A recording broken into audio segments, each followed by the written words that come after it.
ฮัลโหลเงี้ยทีนี้ยายไปแค่มาเอาตะกอผัดไทยเนาะปกติมาเอาไว้ผัดไทยเนี่ยแต่ละป้าคือไว้ได้เนี่ยก็ป้าไว้ได้ตะกอทีไงเนาะเอาไว้ไม่เอาไว้ก่อนแล้วเคชัพกันเนาะไม่รู้ว่าซอสทีไม่รู้ว่าแต่ชีสทีวินิเกอร์เนาะไม่รู้ว่าไปโยกก่อนไว้ได้เลยได้เลยก่อนบ้างไม่รู้ได้ใครเนี่ยยังมาได้ใครแต่นอตเตอร์เนาะยังสู้นอตเตอร์ใครมั้งนอตเตอร์ใครเลยคุยว่าเอาไว้อเมริกาไปแค่เลยหรออีพอได้เนี่ยสู้ได้ใครอีกครั้งไม่รู้เดอคัพเนี่ยสู้ได้ด้วยเนาะเอาไว้อันนั้นก็ไปแค่เลยหรอครอสโซนเนี่ยอยู่มาไว้ได้4 teaspoon เนาะฮับเอาไว้ไม่รู้ว่าตะกอทีใครยังมาไว้ได้ลุยนอตเตอร์เนาะไม่รู้ว่าเอาไว้แต่ชีสที่ยังมาคิดนอตเตอร์หรอ2 tablespoon หรอเนาะแล้วซอสเนี่ย1 tablespoon เนาะแบบไหนสู้ครอสโซอาคนไหนแค่แอลกอฮอล์เลยเนาะเราแต่ละจ่อคือไว้ได้เลยก็จะยกลาในป้าไว้ได้ช้อนที่เติร์เพลสป้าเราไปก็มาเติร์ขวาว่าคนนี้เอาไว้จะได้ถั่วงอกเนาะ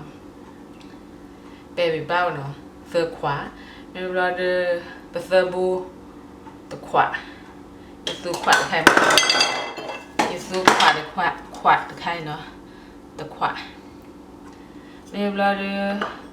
แครอทเราดูถอนหญ้ายังเจ็บแล้วบ้านเดือดโซจะเจ็บมันไม่จ้องมาแต่หญ้าจะชั่วแบบนะเราชอบดิเซิร์ฟเลยเราก็ดูอยู่ใครเซิร์ฟขวายหรอเราดูจะจื้อหรอเราดูอันโบกับปืนนี่เนาะเราดูมาแต่อีตาเชอร์แต่นอตเตอร์เนาะอีตาเชอร์แต่นอตเตอร์ชูกระเตื้อเนี่ยปกติยอคือชูไว้ได้สอดทีด้วยเนาะอันนี้ก็เถอตาขี้ไข่ยังก็ชื่อเนี่ยสอดทีให้อีตาเชอร์ไกล이제는 저다 치티가 있나? 미바르네 서티나 히노트 더 노트 발라나 다가 다 치티 알라는 마 파타이 아까 봐 헬레 치치나 치치 다쳐리 미바르네 크로스나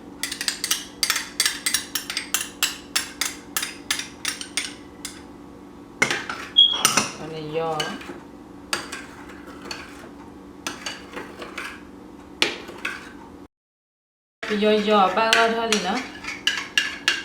ย่อบ้างก็เท่านี้ไอ้ก้อนเนี่ยย่อดีกว่าเอาไปมันก็ชิ้นเดียวเอาไปปาปริก้ากับหมูเนาะมันก็ไป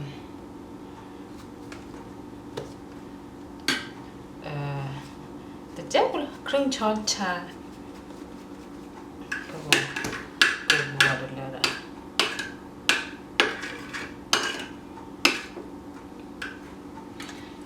trẻ do mình chút lần chứ nè ít chứ người ta còn lọt tiền này ra à về 1 teaspoon nó lọt tiền thế nó tiền gì nè nó phi quả nó là mình do nó có từ do mình chạy lên đến đó chứ nữa ta có mua hàng là đấy ít tôi vào lấy lô vào do gọi người ta mua hàng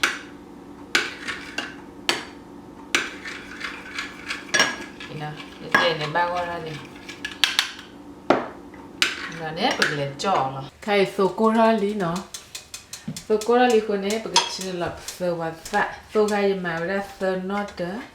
như sao số mi ở chỗ chỉ chơi khoảng này thì nó chỉ là số vật đó thôi đấy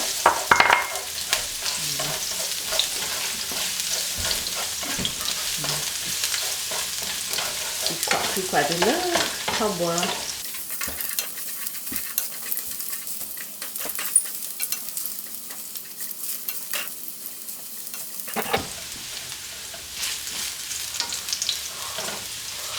แทนมันก็ชื่อว่าเฟลวาซาเนี่ยทอบบอลเลยนะ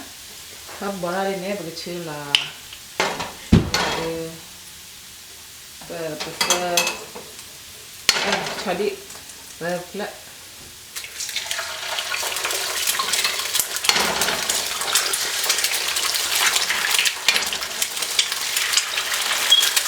ถอนหญ้าแล้วก็ต่อค่ะ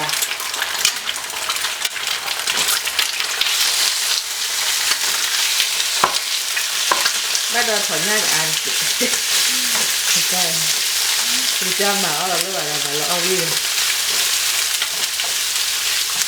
คือขวายอมเนาะถ้าก็เอาไว้ชอดดี้ก็หล่อเบี้ยเป็นเรื่องเมื่อไหร่ที่ชอดดี้โอ้ยอกันเลยได้ยากละโอ้คอนเฟ่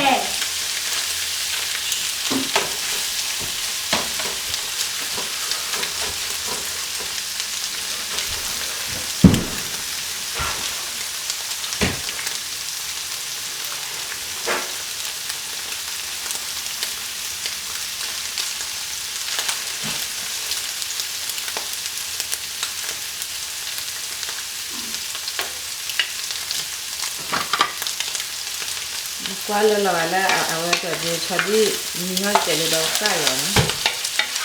ใกล้อยู่ด้านนี้ดิ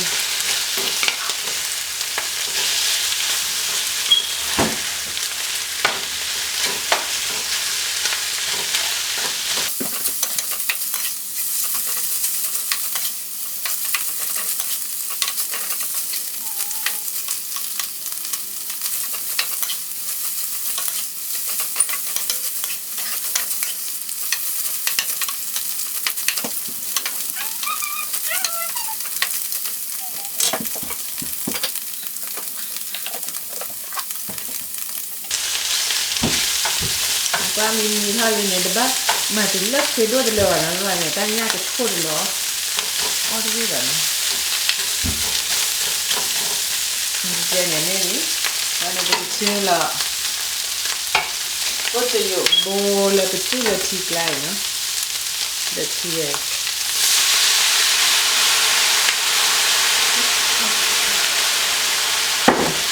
แล้วชื่อละซอสทีเลยประมาณป่ะเนาะเอาไว้จะดูชื่อในโชว์ตัวชัวเอาไว้ตัวข้าวร้านจะอุดละ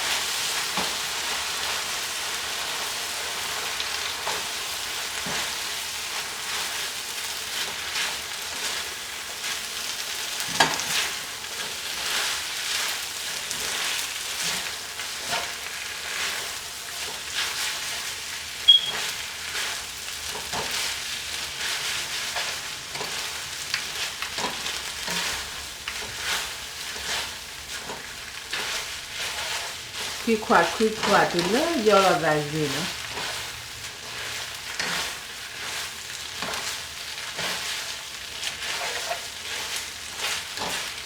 โอเค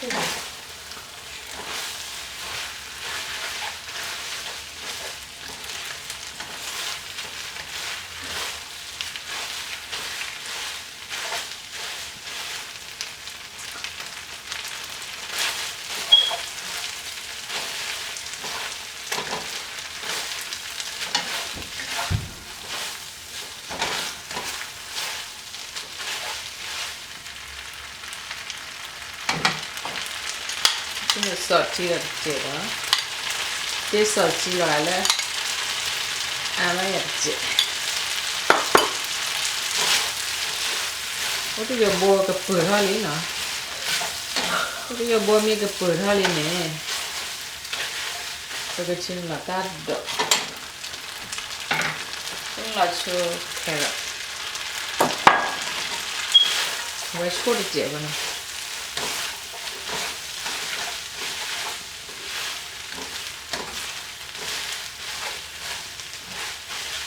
โอเค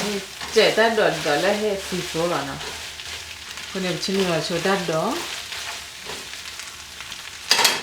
ละชิมละจะเดินถั่วงอกกาแฟบัว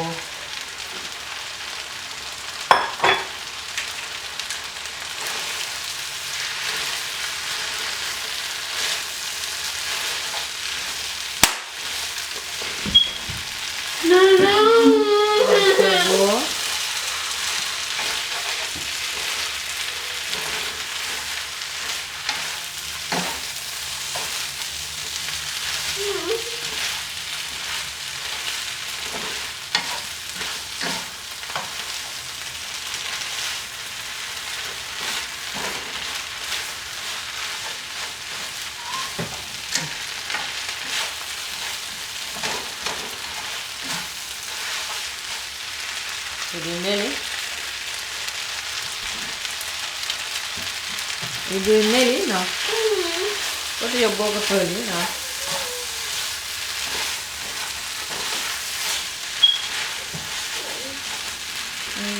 နေ့လေအင်းနေဘလာနေကိုတချင်းရလောက်ဖာပြီနော်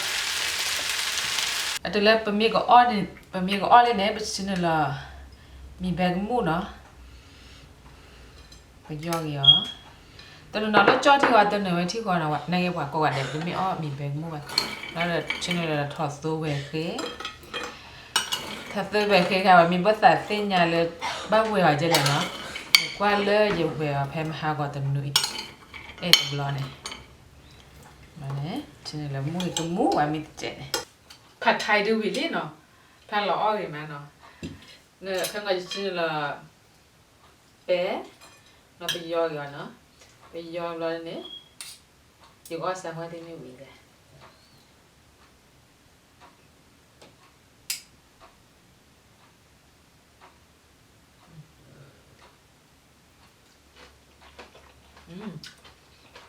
วิรู้ชิ้นอะไรได้เชื่ออะไรหรือเปล่าบ้างพวกปะ